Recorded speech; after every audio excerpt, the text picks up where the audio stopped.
बहुत समय पहले एक गांव के किनारे एक नौजवान लड़का रहता था। उसका सपना था नदी पार कर उस दूसरे किनारे की दुनिया देखना। लेकिन उसके पास एक अधूरी नाव थी। लकड़ी की तख्तियाँ आधी टूटी हुई, पतवार भी नहीं थी। गांव वाले हंसते थे। अरे इस नाव से तू कभी नदी पार नहीं कर पाएगा, तू डूब जाएगा। लड़का चुप रहता, पर अंदर ही अंदर सोचता, अगर नाव अधूरी है तो मैं क्या अधूरा रह जाऊंगा। एक दिन उसने तय किया, चाहे जो हो कोशिश तो करनी ही है। वो नाव लेकर नदी में उतरा। लहरें ऊंची थी, नाव डगमगा रही थी, पानी अंदर घुस रहा था।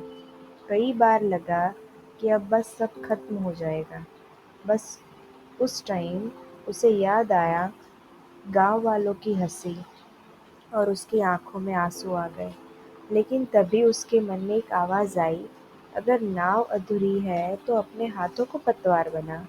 अगर रास्ता मुश्किल है तो अपनी सांसों को ताकत बना। उसने पूरी ताकत से हाथों को पानी में चलाया। एक-एक लहर को काटते हुए धीरे-धीरे नाव आगे बढ़ने लगी। घंटों की जद्दोजहद के बाद जब सूरज ढलने लगा, लड़का थक चुका था। उसके हाथ छिल गए थे, शरीर काँप रहा था। लेकिन जब उसने सिर उठाया, उसने देखा वो दूसरे किनारे पर पहुंच चुका था।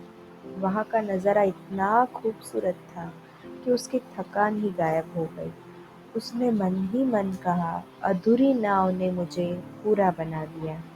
दोस्तों, ज़िंदगी भी ऐसी ही होती है। हम सबके पास अधूरी नावें हैं।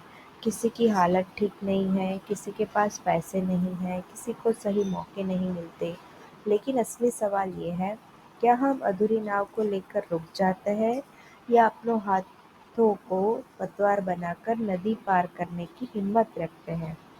तो याद रखना, कभी हालात पर मत रुकना, कभी अधूरी चीज़ों से हार मत मानना, क्योंकि कोशिश करने वाले ही दूसरे किनारे की दुनिया देख सकते हैं। अगर आपको ये कहानी पसंद आई है, तो इसे अपने दोस्तों के साथ ज़रूर शेयर करिए। और हाँ, सब्सक्राइब करना मत भूलिए, क्योंकि आपकी ज़िंदगी की हर मुश्किल का जवाब आपको यहाँ कहानियों में मिलेगा। अपनी कहानी आप खुद लिखते हैं, बस यकीन रखना मत छोड़िए। धन्यवाद।